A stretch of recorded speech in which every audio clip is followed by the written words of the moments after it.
इस समय हमारे साथ बातचीत करने के लिए मौजूद हैं लालजी निर्मल, जो कि एमएलसी हैं भारतीय जनता पार्टी से। उनसे बातचीत करते हैं और जानते हैं कि कल का प्रोग्राम किस तरह से खास होने वाला है। उसके बाद में चुनावी मुद्दों पे बात करेंगे। सर, बहुत बहुत स्वागत है TV7 भारत पे जी। क्या कहेंगे, कल का कार्यक्रम है, मुख्यमंत्री जी को आना है। कल भारत रत्न बाबा साहब डॉक्टर अंबेडकर का जन्म दिवस समारोह का एक बड़ा आयोजन लखनऊ में हो रहा है और यह आयोजन बाबा साहब डॉक्टर अंबेडकर जन्म शताब्दी वर्ष जो 90-91 में आयोजित हुआ था, तब से लगातार इस परिसर में आयोजित होता है और प्रदेश के राज्यपाल, मुख्यमंत्री और भी सम्मानित गण आते रहे हैं। कल भी प्रदेश के यशस्वी मुख्यमंत्री योगी आदित्यनाथ जी उसमें उपस्थित रहेंगे। डिप्टी सीएम माननीय ब्रिजेश पाठक जी भी उपस्थित रहेंगे। राज्य मंत्री स्वतंत्र प्रभार श्री एस सी अरुण जी भी उपस्थित रहेंगे। प्रदेश के कोने कोने से आए बाबा साहब डॉक्टर अंबेडकर के अनुयायी और बौद्ध भिक्षु भी इस कार्यक्रम में शिरकत करेंगे। क्योंकि पूरी दुनिया में बाबा साहब डॉक्टर अंबेडकर का जन्मदिवस समारोह काफ़ी धूमधाम के साथ मनाया जा रहा है, तो उसी के क्रम में उत्तर प्रदेश में भी मुख्य रूप से लखनऊ में अंबेडकर महासभा में एक कार्यक्रम आयोजित किया जा रहा है। सर, एक बात और की जाए, अगर चुनावी समीकरण को देखा जाए, चुनावी माहौल है इसमें और प्रथम चरण का चुनाव नज़दीक है, ऐसे में समाजवादी पार्टी और मुख्य विपक्षी दल जो और भी हैं, इंडिया बनाम एनडीए अगर देखा जाए तो क्या होने वाला है, जहां विपक्ष कह रहा है कि 400 पार नहीं हो पाएगा और 80 पे जो है वो यानी सिमट के रह जाएगी भाजपा। ऐसे में लगातार भारतीय जनता पार्टी 400 पार का नारा दे रही है। उत्तर प्रदेश की अगर खासतौर से बात करें तो 80 की 80 सीटों पर विजयश्री की बात करें, क्या लगता है? देखिए, भारतीय जनता पार्टी एक मिशन है और इसका सांगठनिक ढांचा ग्राम्य स्तर पे और बूथ स्तर तक बहुत ही संगठित रूप से सक्रिय है। हमारे बूथ अध्यक्ष हैं, बूथ की समितियां हैं, हर गांव में बूथ की समितियां हैं और मंडल की कमेटी है, हमारी मंडल अध्यक्ष हैं और उसके पूरा ढांचा है। हमारे शक्ति केंद्र प्रमुख हैं, जनपद की कमेटियां हैं और लगातार से सब लोग सक्रिय रहते हैं। और भारतीय जनता पार्टी ने इतना काम किया है ज़मीनी स्तर पर कि उसके लाभार्थी जो हैं, उसके लाभार्थियों के बीच में भी जाकर के काम किया गया। अब आप सोच सकते हैं कि आज़ादी के बाद पहली बार ऐसा हुआ कि हर गांव तक कोई पार्टी पहुंची है और वह भारतीय जनता पार्टी है।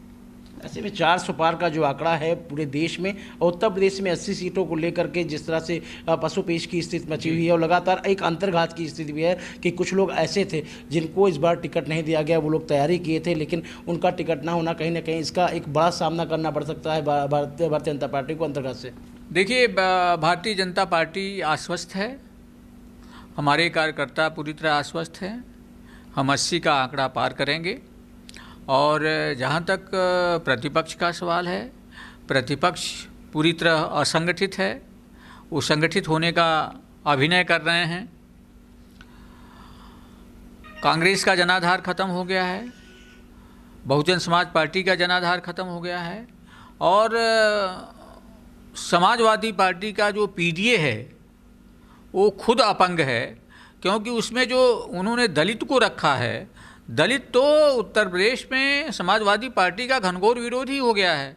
वह घनघोर विरोधी इसलिए हुआ है कि अखिलेश यादव ने बाबा साहब डॉक्टर अंबेडकर का अपमान किया, उनके नाम से बने हुए संस्थानों से अंबेडकर का नाम हटा दिया। आपके लखनऊ में अंतर्राज्यीय बस अड्डा था बाबा साहब डॉक्टर अंबेडकर के नाम से, डॉक्टर अंबेडकर का नाम हटा दिया। कन्नौज था, कन्नौज में मेडिकल कॉलेज था बाबा साहब डॉक्टर अंबेडकर के नाम, उनका नाम हटा दिया अंबेडकर का वहाँ से। अंबेडकर साहब की पत्नी के नाम से कानपुर देहात में जनपद बना था माता रमाबाई जनपद, उसको हटा दिया। जो डॉक्टर अंबेडकर के गुरु हैं संत रविदास, उनके नाम से भदोही का जिला बना था, संत रविदास का नाम हटा दिया।